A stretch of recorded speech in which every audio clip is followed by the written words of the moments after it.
Many thanks for the invitation.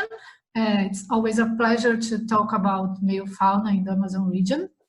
So today I will try to show some of the results that we have in the past some decades of work.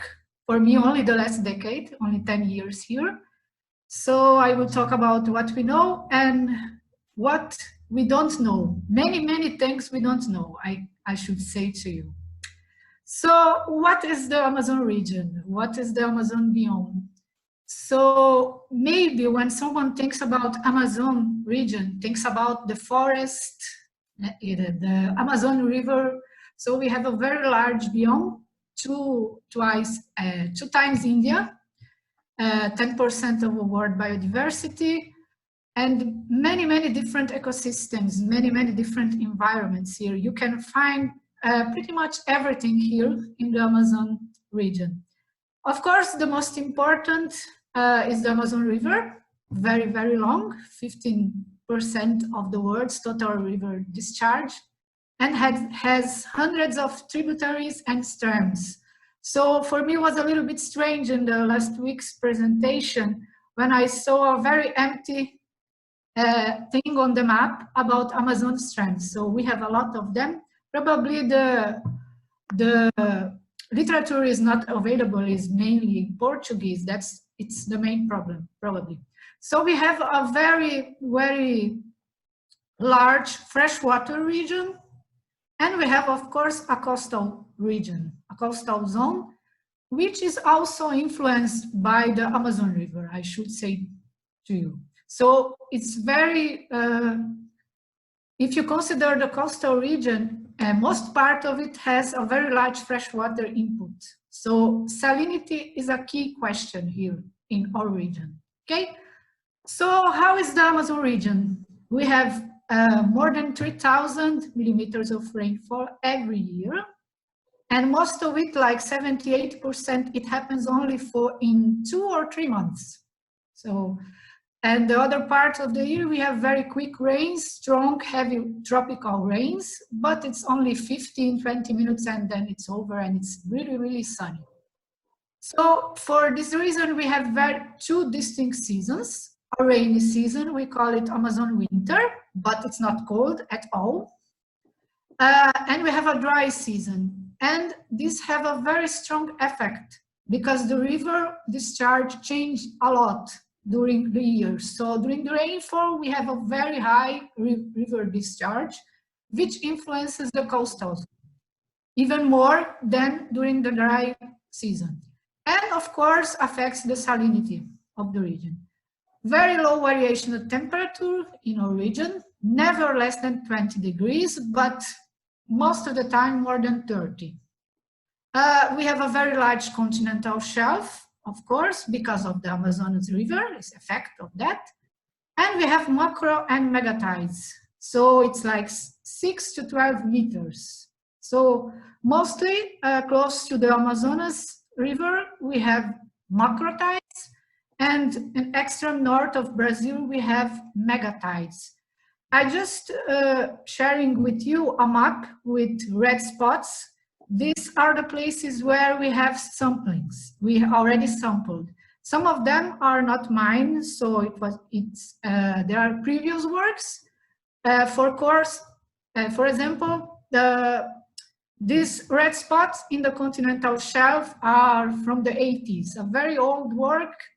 Hopefully we already have some other samples. That is the material that I'm identifying just now. So, but mostly what we have are many samplings, well, not many, but some local sampled in the coastal zone, some of the freshwater, that part of the river where we have saline intrusion.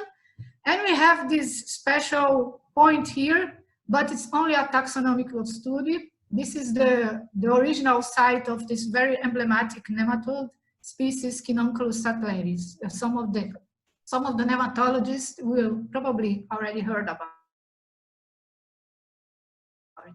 So this is what we have. I just wanted to share a few pictures with you, a few photographs, just you can see how is the rain here every day, something like that. These are not photos from journal, these are photographs myself and my student. So this is something that we can see every day here. This is one of our sampling places. Okay, so this is the Amazon region. So we have very different environments. We have freshwater beach, sandy beaches. Looks like a marine one, but when you measure the salinity is 0. So totally freshwater. And macrotide, like 3-4 meters or even more sometimes. We have some reefs, different reefs in our region. These ones are from a polychaete. So a biological reef constructed by a polychaete. We have some normal sandy beaches like any other. And of course, we have a lot of mangroves. So when I arrived here in the Amazon region, I realized that I need to sample a little bit of everything, because first I needed to know what we have. So I will try to show you some of our results. So one of the first papers is from Ataide et al. The main question of this paper was effect of an ecosystem engineer on meiofauna. This is that one that I just showed to you, the sandy reef constructed by a polychaete, Sabellaria wilsoni. So the main question was if has an effect in meiofauna diversity and density and so on. So we sampled in 2 different seasons, of course. So everything here we need to think about the variation between the rainy and the dry season. And as you can see, there is a large variation of salinity. So this is what we have here, really. Okay? And what we had as a result, that meiofauna density, of course, we expected that. Meiofauna density is similar, but the diversity is much higher in the reefs. So this is what you can see with the red arrows, that the density doesn't change that much. Sometimes we have a little bit more, but what really changed is the diversity. And we have a very, very large set of nematodes to identify. Very diverse, more than 90 genera. So this is also a difficulty for us to identify at species level, because almost every time that we sample, we have many genera and many new things, different things, strange nematodes. So most of the time we cannot identify them at species level. This is just to show you how different are the nematodes from the reefs and from the sediment just outside of the reefs on the sandy. Okay, so we have Dactylema as dominant in the beaches and Viscosa and Sabatiera dominant at the reefs. And we have many exclusive genera from the reefs, many exclusive genera from the beaches. So very nice and interesting. Then we sampled in many, many different sandy beaches as well. Some of the works are previous of my arrival here in the Amazon region. So I just, there are many different kind of different beaches. So we have I wanted to share with you that we have many variable sandy beaches here in the Amazon region. And they are very, very long, very large. So we have intertidal regions of hundreds of meters to sample. And sometimes in the extreme north of Brazil, we have some sandy beaches, even with 2 kilometers of intertidal region. So it's very difficult to sample sometimes, because when we plan a transect and we want to sample, of course, we need to sample many, many points of that transect to be representative. And 2 kilometers, you can imagine the amount of samples that we have just in one moment of sampling. Okay, so we have very variable morphodynamic states, mostly fine sand, and of course, we have freshwater influence, very variable salinity, even in the coastal zone. These particular works that I'm showing to you, all of them are in the coastal zone and hundreds of kilometers from the Amazon River. And we still have a fluctuable salinity, okay? So what we have here, you can compare what we have in the dry season and in the rainy season. And what we want to show to you that meiofauna is not always has higher densities in the mid-intertidal region. It depends on the season. So during the rainy season, we have variations. Sometimes the higher densities are in the infra and not in the mid-intertidal. So it doesn't matter, you need to pay attention when you are sampling. If you are in the dry season or the rainy season, it changes during the year. This is one of our most recent works. We started to think about how Amazon River affects meiofauna, of course, the discharge, because we had the perception that even the coastal zone, there is a large effect of the Amazon River on marine meiofauna and nematodes, of course. So for this, we had samplings of the extreme north of Brazil. These are very old samples, but we revisited the samples when we started to have the perception about the influence of the Amazon River. So what we have, this is really extreme north Brazil, really like here, Amapá state, close to Guiana. So really close to the Amazonas River. And what we have, again, is a salinity, of course, variable, temperature stable, nothing really different. But what we have, we can see immediately that really the Amazon River has an effect on the meiofauna. So we always have this very distinct pattern between dry and rainy season. And this is not only because of the rains, but also the discharge of the Amazon. Because of course, when it's the rain season, we have a lot of freshwater input because the Amazonas River, it grows a lot, the volume of the water, and we have input on all the coastal region. So we again had dominance of nematodes and Daptonema particularly. We have many Daptonemas here in our region all the time in different environments. But we have some differences between the rainy season and the dry season, okay? So nematodes are more dominant in the rainy season, probably because the input of some nutrients, some organic matter, and Daptonema likes a lot that. So this is what happens. Then we made some works with impact, human impact on meiofauna. This is one of those impact of a shrimp farm on meiofauna and nematodes. Apologize, this is a very old work in Portuguese, but that only about meiofauna. Then when I arrived here in the Amazon region, I revisited the samples and identified the nematodes. So then we had published the part of the nematodes. So this was made on a typical Amazonian estuary, a smaller river, so not really the Amazonas River, okay? We had a shrimp farm, and we sampled in 3 localities close to the shrimp farm, equidistant. So here we have the shrimp farm, and we have our samplings in some distances. And of course, again, in the 2 typical seasons, dry and rainy, because we already expected that we have differences. But why? Because if the rivers change between the seasons, of course, the redistribution of the pollution of the farm also changes between the seasons. For our surprise, we didn't had any difference, at least for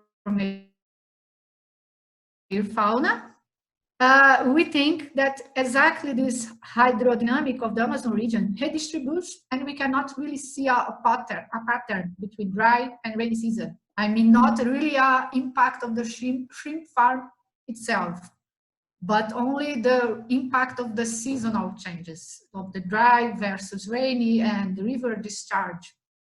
This was our conclusion, at least. So we always see this kind of patterns in our work. rainy versus dry season. This is always present in our works. Then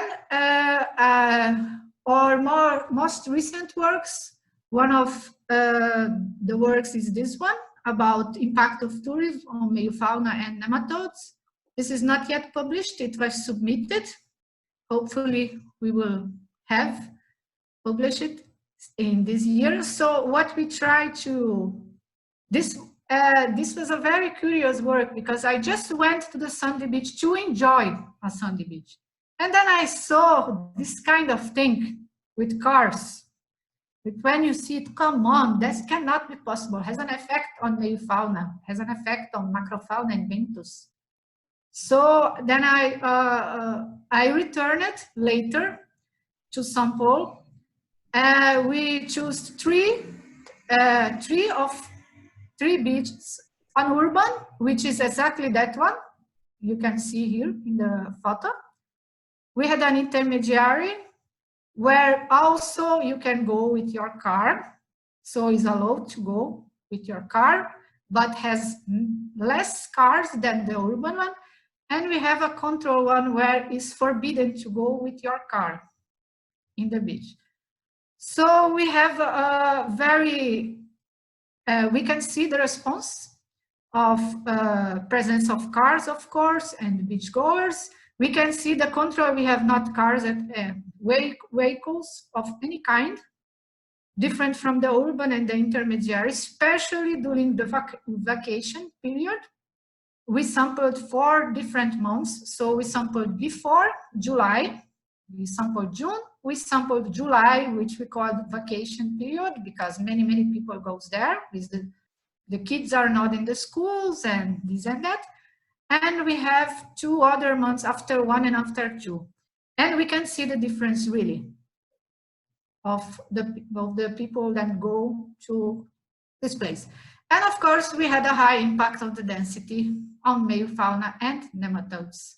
So you can see the difference. Control area, more or less the same thing.